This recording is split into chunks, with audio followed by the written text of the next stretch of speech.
85 at the finish of betting. They're all set. And they're racing. And it was a pretty even line away. Lacking dashes, Kawaja, Driftwood Girl, and also dropping back Touch. Now, the first to get going is Universal Warrior. Jumping straight to the front from Fingermark, Foxy Lad, Express Flirt, and also Creative Hero, who's going to have to work around them three deep in a muddlingly run first 400. They're being followed further back by Comparative, and then Kawaja. Drifting back is Beat the Bell. The last couple, they included Touched and Driftwood Girl. Universal Warrior, and a bit of a canter for McNaught, comes down the riverside of the track, nearing the 850, 3/4 clear Fingermark, a length and a half, Foxy Lad ripping and tearing. The favourite not getting a great deal of luck there, three deep on the track for Pike, Creative Hero. He's trapped out in no man's land. On the fence running fourth is Express Flirt, coming to the 600 mark, a length to Beat the Bell, and then in the middle Comparative. Kawaja hard at it, down on the inside with its ears ridden off. Driftwood Girl, and back last is Touch. They come around the corner at the 400 though, and Universal Warrior leads at the top of the home straight from Fingermark, about to draw alongside, and Creative Hero breathing down their necks. Behind them looking for the way clear, Express Flirt, Foxy Lad, Beat the Bell at the 250, and Pike goes to work on Creative Hero. Grab the lead from Fingermark. Behind them Express Flirt trying to come through in the middle from Beat the Bell, but it's Creative Hero much too strong for them, pulling away. Creative Hero parked off the track all the way. He was too good for Express Flirt, Beat the Bell. Now for fourth it's either Comparative, Touched, or Driftwood Girl. Fingermark got weary, then Foxy Lad, Kawaja, and after setting the tempo, it dropped right out Universal Warrior and has finished back there towards the tail. Good win, Creative Hero. Smart performance there by the more than ready 3-year-old. No cover, three deep, on pace, albeit just a tick on the muddlingly run side.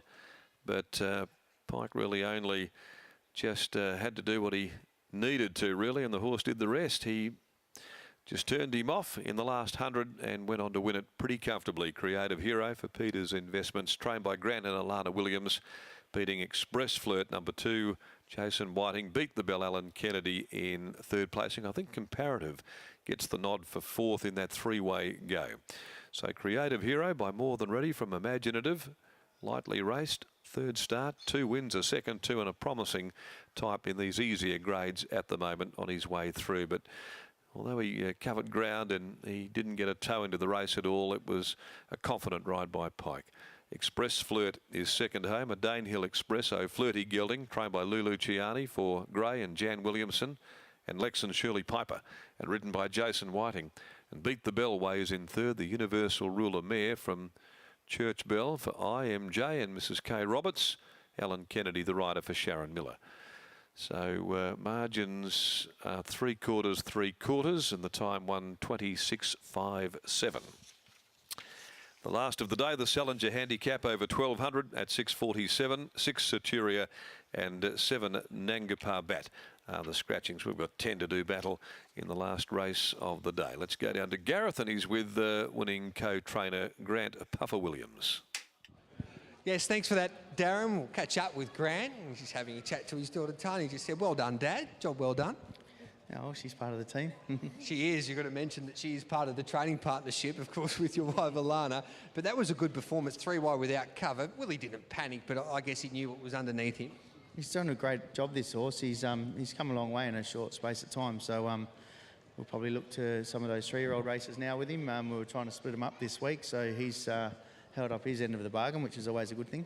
For the viewers out there and the punters of the Cerise and Wide, when you start off your horses, they seem to get better as the preparation goes on. Is that the way that you prepare them? I think it's just the bushwork, Gareth. It's then they get on the grass and they start getting their legs back a bit, and yeah, it's just sort of a lot of them. Their class takes takes them through a fair bit, but these ones, the grass gallops, I think, bring them on a fair way. All right, mate, well done. Thanks. There we go. There's Grant Williams, and Willie Pike will be coming back to the winner's circle shortly to have a chat to Brittany, defending Express Flirty.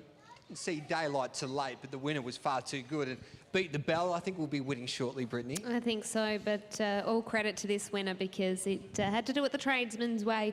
Nothing to tow it in, 3 deep, no cover. But as you said, Pikey didn't panic, and I glanced to find the last to see what he's on, and he doesn't have a ride in the last. No. So How dare he? So this technically was his last race, and he always holds up his end of the bargain and makes sure that he salutes on his last ride of the day. It's such a skill. I know he's riding it odds on favourite, but to be able to dictate a race 3 wide and judge the pace and push the butt when he wants to push and make sure that he keeps other horses in the pocket, it takes real skill. We all know how good Willie Pike is anyway, but I thought it was pretty to watch, despite being 3 wide without cover.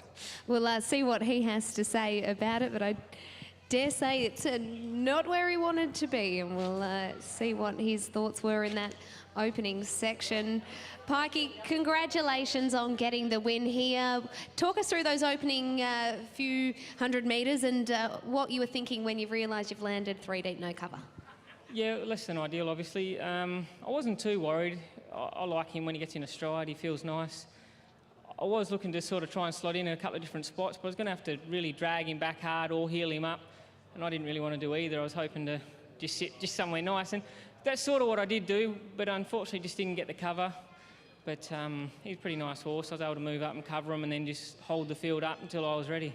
Did you have a lot of confidence in his ability, and that's the reason why you don't panic when you're in that spot? Yeah, a little bit, yeah. More just the rhythm he got into. He got into a good rhythm, and he wasn't fussed about not having cover. He wasn't fighting me. So when they relax like that without the cover and they're in a good rhythm, it's pretty good. But I was just concerned whether I was dragging someone up and being sit and duck late. He looks like a nice horse with a future.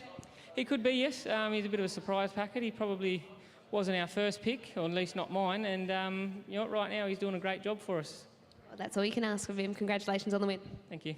Willie Pike could be in for a big weekend. He'll be playing host because all of his supporters from the east are coming for the a Willie. Pikey pilgrimage. Yes, so look out, Willie. I don't know if you'd be going to any of the bars, Willie, but you might take him out for lunch. Yes, okay. I believe they are getting to meet him on Friday. Let's head to Launceston once again with Jason Witham and Peter Staples here on Sky Thoroughbred Central.